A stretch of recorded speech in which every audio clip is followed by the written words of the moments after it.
বন্ধুরা, আজকের গল্পটি অনেক অনেক ইন্টারেস্টিং। আশা করি তোমরা পুরো গল্পটা শুনলে অনেক মজা পাবে। তবে বন্ধুরা, গল্পটি শুরু করার পূর্বে তোমাদের নিকট আমার ছোট্ট একটি অনুরোধ, তোমরা দয়া করে আমার চ্যানেলটি সাবস্ক্রাইব করে আমাকে সাপোর্ট করো। হ্যালো বন্ধুরা, আমার নাম সাখাওয়াত হোসেন। আমি বাংলাদেশের একজন নাগরিক। আমি একটি বেসরকারি কোম্পানিতে চাকরি করি। বন্ধুরা, আজকে আমি তোমাদেরকে যে ঘটনাটি বলবো তা আমার নিজের বাস্তব জীবনের একটি ঘটনা। তবে এক্ষেত্রে বন্ধুরা, গোপনীয়তা রক্ষা করার জন্য গল্পে আমি ছদ্মনাম ব্যবহার করেছি। বন্ধুরা, বিয়ে করেছি আমি প্রায় 4 বছর আগে। 3 বছর বয়সী আমার একটি মেয়েও আছে। আমার স্ত্রীর নাম সুমি জান্নাত রিমি। আজ থেকে 4 বছর আগে পারিবারিকভাবেই বাবা মায়ের সম্মতিক্রমে রিমির সাথে আমার বিয়ে হয়। আমার বউ রিমি দেখতে অনেক সুন্দরী ছিল, যে কারণে প্রথম দেখাতেই আমার তার ভালো লেগে গিয়েছিল এবং সর্বশেষ বাবা মায়ের সম্মতিক্রমেই রিমির সাথে আমার বিয়েটা সম্পাদন হয়ে গেল। এরপর থেকে রিমির সাথে আমার খুব ভালোই সময় কাটছিল। আমি আমার বউকে নিয়ে অনেক হ্যাপি ছিলাম, যার ফলে খুব অল্প সময়েই আমাদের ঘর আলো করে একটি রাজকন্যা এসেছিল। আমি এবং আমার বউ রিমি দুজনেই আমার মেয়ে প্রিয়াকে অনেক ভালোবাসতাম। কিন্তু এই ভালোবাসাটা বন্ধুরা আমার আর বেশি দিন রইল না। বিয়ের 4 বছরের মাথায় রিমি এমন কিছু করবে তা আমার কল্পনার বাইরে ছিল। যাই হোক বন্ধুরা, চলুন তাহলে মূল ঘটনায় আসা যাক। বিয়ের 4 বছর পর একদিন আমি অফিস থেকে ফিরে এসে হাত পা ধুয়ে ফ্রেশ হচ্ছিলাম। ঠিক সেই মুহূর্তে আমার 3 বছর বয়সী রাজকন্যা, আমার মেয়ে তাকিয়া জান্নাত প্রিয়া, বলল, বাবা জানো, আমার কাছে রোজ একটি আঙ্কেল আসে দেখা করতে। কালও এসেছিল। ওই আঙ্কেল খুব ভালো, একেবারে তোমার মতো। ওই আঙ্কেল প্রতিদিন আমার জন্য অনেকগুলো চকলেট এবং আরও সুন্দর সুন্দর খেলনা নিয়ে আসে। এসে আমার মায়ের সাথে 1-2 ঘন্টা গল্প করে তারপর চলে যায়। আর বাবা জানো, ওই আঙ্কেল যাওয়ার সময় আমাকে বলে যায়, আঙ্কেল নাকি ঈদের পর মা আমাকে নিয়ে সুইজারল্যান্ড চলে যাবে। আমি কিন্তু তোমাকে ছেড়ে ওদের সাথে যাব না বাবা। বন্ধুরা, মেয়ের মুখে এরকম ধরনের কথাগুলো শুনে আমার মাথা যেন ঘুরে গিয়েছিল। চোখ কেমন জানি জ্বলতে শুরু করলো। মনে মনে ভাবতে লাগলাম, কি বলছে এসব? মেয়ের কথাটা কতটুকুই বা সত্য তা যাচাই করার জন্য আমি আমার মেয়েকে বললাম, প্রিয়, তুমি তোমার মায়ের ব্যাপারে এমনভাবে মিথ্যা কথা বানিয়ে বানিয়ে কিভাবে বলছো? এভাবে মিথ্যা কথা বললে আল্লাহ গুনাহ দিবে, পাপ হবে তোমার। আর কখনো মিথ্যা কথা বলিও না বাবা। আমার মেয়ে প্রিয়া তখন বড়দের মতো রাগ দেখিয়ে বলল, বাবা, আমি কখনো মিথ্যা বলি না। মিথ্যা বললে আল্লাহ আমার জিভ কেটে ফেলবেন। তুমিই তো শিখিয়েছ বাবা, তুমি বলনি আল্লাহ মিথ্যেবাদীদের একদম পছন্দ করেন না? ছোট্ট মেয়ের কথা শুনে আমার ভেতরটা যেন হো হো করে কেঁদে উঠল। তবে আমার কন্যা প্রিয়া ভুল কিছু বলছে না, সব সত্যি। আর তাছাড়া আমার মেয়েকে আমি কখনো মিথ্যা কথা বলতে শুনি নাই। মনে মনে ভাবতে লাগলাম, তাহলে কি আমার স্ত্রী রিমি আমায় ঠকাচ্ছে? আমি এর কিছুই জানি না। আমি আমার মেয়ে প্রিয়াকে মমতা স্বরে বললাম, প্রিয়, ওই আঙ্কেল কখন আসে? প্রিয়া তখন বলল, বাবা, তুমি তখন অফিসে থাকো, মানে আসরের আজানের পর। আমি প্রিয়াকে মমতা স্বরে বললাম, প্রিয়, তুমি যে আমার কাছে এই সব বলছো তা তোমার মায়ের কাছে বলিও না কেমন? দেখো না, তোমার মা তো অনেক আগেই সেসব শুনলে রেগে গিয়ে তোমাকে মারবে। প্রিয়া তখন আমাকে কানাকানি করে ফিসফিস করে বলল, বাবা, মা এখন ঘুমায়। আমিও গিয়ে মায়ের পাশে ঘুমিয়ে পড়ি। তবে আর মা কিছুই বুঝবে না, একটি ছোট্ট মেয়ে আমার, মাত্র 3 বছর বয়স তার। এই অথকু মেয়ে এত কিছু বোঝে কিভাবে?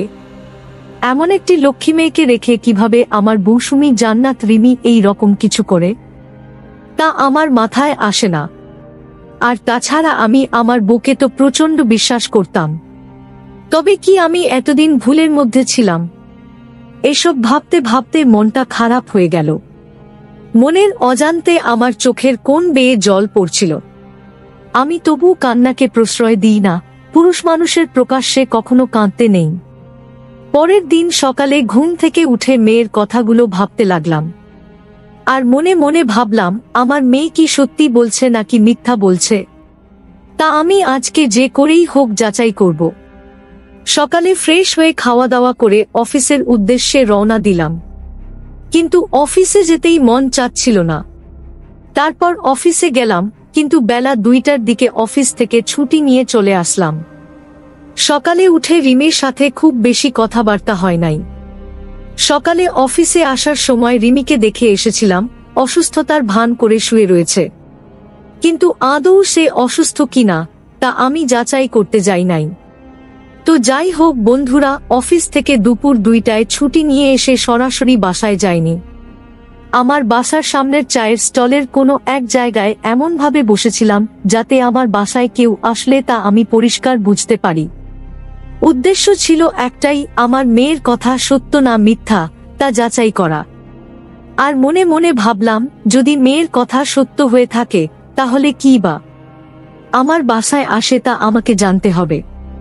কেন ওই লোকটি আমার বাসায় আসে, আর কেনই বা আমার স্ত্রী তা আমার কাছে গোপন রাখে।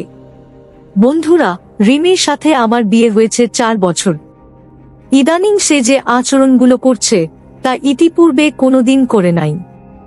গত 1 সপ্তাহ যাবৎ সে যেন কেমন হয়ে গেছে।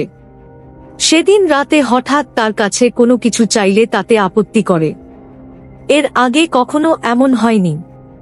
পরের দিন সকালবেলা অফিস যাওয়ার আগে তাকে বললাম, রিমি তোমার কি হয়েছে বলো তো, গত রাতে এমন করলে কেন? এই সামান্য কথায় সে কি রাগ? একেবারে হো হো করে কেঁদে উঠল। কাঁদতে কাঁদতে বলল, আমি চলে গেলেই ভালো হবে তোমার। এখান থেকে চলে যাব, আমি থাকবো না তোমার সাথে। কি অদ্ভুত ধরনের আচরণ!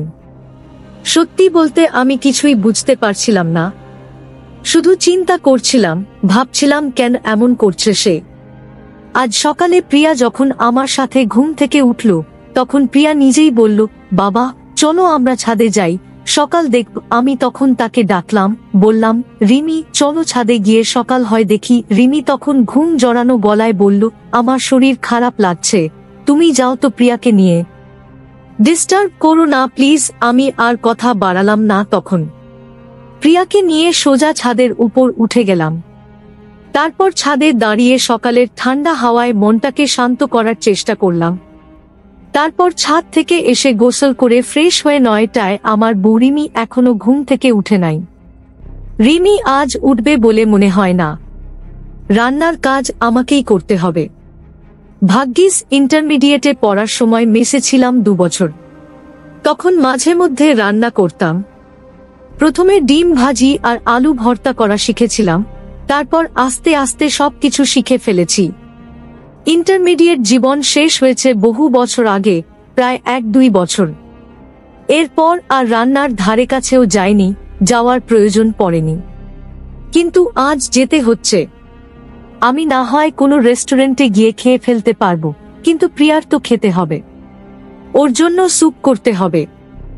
রান্নাবান্না শেষ করে প্রিয়াকে স্যুপ খাইয়ে দিলাম। তখনও রিমি বিছানা থেকে নামেনি, ঘুমাচ্ছে। অনেকদিন পর এই বাসায় একা একাই খেতে হলো আমার। খাওয়া শেষ করে জামা প্যান্ট পরে অফিসের উদ্দেশ্যে বের হলাম, এবং হাফ বেলা অফিস করে বেলা 2টার দিকে অফিস থেকে ছুটি নিয়ে কোনো এক চায়ের দোকানে মনে মনে কল্পনায় সবকিছু ভাবছিলাম।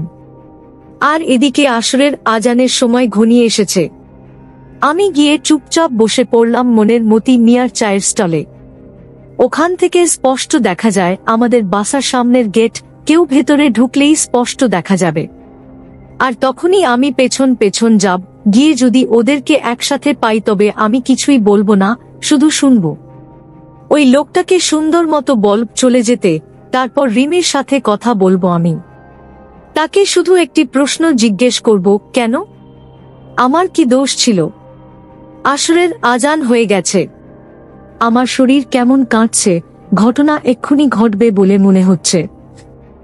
হ্যাঁ, তাই হলো। আজানের ঠিক 5 মিনিট পর একটি ফর্সা পাতলা ছেলে, যার পরনে মেরুন রঙা পাঞ্জাবি সাদা পাজামা, সে ঢুকল আমার বাসার গেট দিয়ে। আর তার ঠিক 5 মিনিট পর আমি বাসায় ঢুকলাম। ওরা ভেতর থেকে দরজা আটকে দিয়েছে। আমি দরজার কাছে কান পেতে কিছুটা শোনার চেষ্টা করছি। রিমি বলছে, সুমি, কেন এতদিন পর ফিরে এলে তুমি? বলো, কেন আমার 4 বছরের সুন্দর সংসার ভাঙন ধরানোর চেষ্টা করছো? জবাব দাও। সুমি কাঁপা কাঁপা গলায় বলছে, আমি কিছু জানি না রিমি। আমি শুধু এটাই জানি যে আমি তোমাকে অনেক ভালোবাসি। রিমি, তোমাকে পাওয়ার জন্য আমি 5 বছর যাবৎ বিদেশ কাটালাম শুধু নিজেকে প্রতিষ্ঠিত করার জন্য। তবু তুমি আমার প্রথম ভালোবাসা। জীবনে প্রথম তোমাকেই ভালোবেসেছিলাম। অবশেষে আমি বিদেশে না থাকার কারণে তুমি ওই সাক্ষীকে বিয়ে করে নিলে, যে কিনা তোমার চাইতে আরো 5 বছরের বড়। আমি তা মানি না রিমি। তুমি শুধু আমারই থাকবে। আমি বললাম, সুমি, আমি তোমাকে এক সময় ভালোবাসতাম, কিন্তু এখন আমি অন্যের স্ত্রী। এখন আর তুমি আমার প্রতি সেই দাবি কাটালে পারো না। সুমি, তুমি চলে যাও। তুমি যে আমাদের বাসায় এসেছো তা কেউ দেখে ফেললে আমার বদনাম হয়ে যাবে। আমার স্বামী আমাকে সন্দেহ করবে। প্লিজ সুমি, তুমি এখান থেকে চলে যাও। আমার কথা শুনে সুমি প্রচণ্ড রাগ করলেন এবং বললেন, তুই আমার জীবনের সাজানো সকল স্বপ্ন ধ্বংস করে দিয়েছিস। আজকে আমি তোকে এমন শিক্ষা দেব যাতে তোর মতো আর কোনো মেয়ে এভাবে আমার মতো সহজ সরল কোনো ছেলেকে ধোঁকা দেওয়ার সাহস না পায়। বন্ধুরা, তখন রিমি বলল, সুমি, তুমি ভুল করছো। আমি খুব অসহায় ছিলাম, পরিবারের চাপে পড়েই আমাকে বিয়েটা করতে হয়েছে। আর তাছাড়া তুমি তো দেশে ছিলেন না। আমি নিরুপায় হয়েই এই বিয়েতে রাজি হয়েছিলাম। সুমি, আমায় ক্ষমা করো। বন্ধুরা, তখন আমার সাবেক প্রেমিক সুমি আমাকে বলল, আমি কিছু জানি না, আমি কিছু বুঝি না তোর। তুমি খালি তোমার ক্রু জামাইকে ডিভোর্স দেবে, তারপর আমি তোমাকে বিয়ে করে সোজা সুইজারল্যান্ড নিয়ে চলে যাব। রিমি, এখন আমি প্রতিষ্ঠিত, তোমার জন্যই আমার এই প্রতিষ্ঠিত হয়ে ওঠা। একবার বোঝার চেষ্টা করো। বন্ধুরা, আমার বউ আর তার সাবেক প্রেমিক দুজনের মধ্যে এরকম ধরনের কথাবার্তা শুনে আমার মনটা নষ্ট হয়ে গিয়েছিল। আমি কাউকে কোনো কিছু না বলে দরজার সামনে থেকেই বাহিরে চলে গেলাম। আর ভাবতে লাগলাম, কি হচ্ছে আমার জীবনে। এভাবে মন খারাপ করে চলে গেলাম বাহিরে। অনেকক্ষণ ঘুরে রাত 1:00টায় বাসায় ফিরলাম। বাসায় ফিরে আমি আমার বুকে অনেক বোঝানোর চেষ্টা করলাম, কিন্তু কোনো কাজ হলো না। কি বল বন্ধুরা, এভাবে বিরহের মধ্যেই চলতে লাগল আমার জীবন। তবু আমি চেয়েছিলাম আমার স্ত্রী, আমার সন্তান আমার পাশে থাকুক।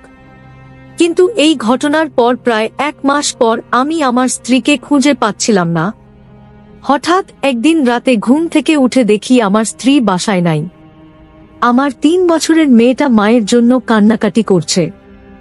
সমস্ত আত্মীয় স্বজনের নিকট খোঁজাখুঁজি করে দেখলাম আমার স্ত্রী কোথাও নেই।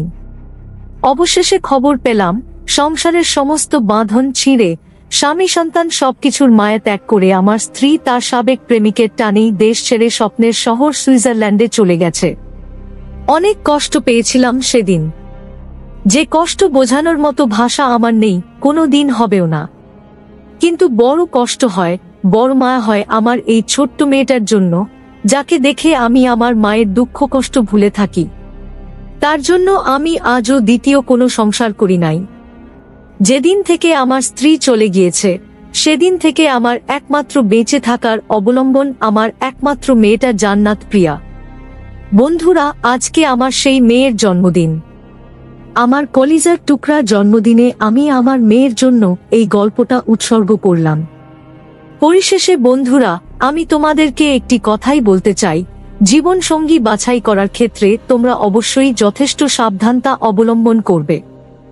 সরলতায়, সরল বিশ্বাসে পরিবারের কথা শুনে সম্পর্কে জড়ালে জীবনে কোনোদিন সুখ পাবে না।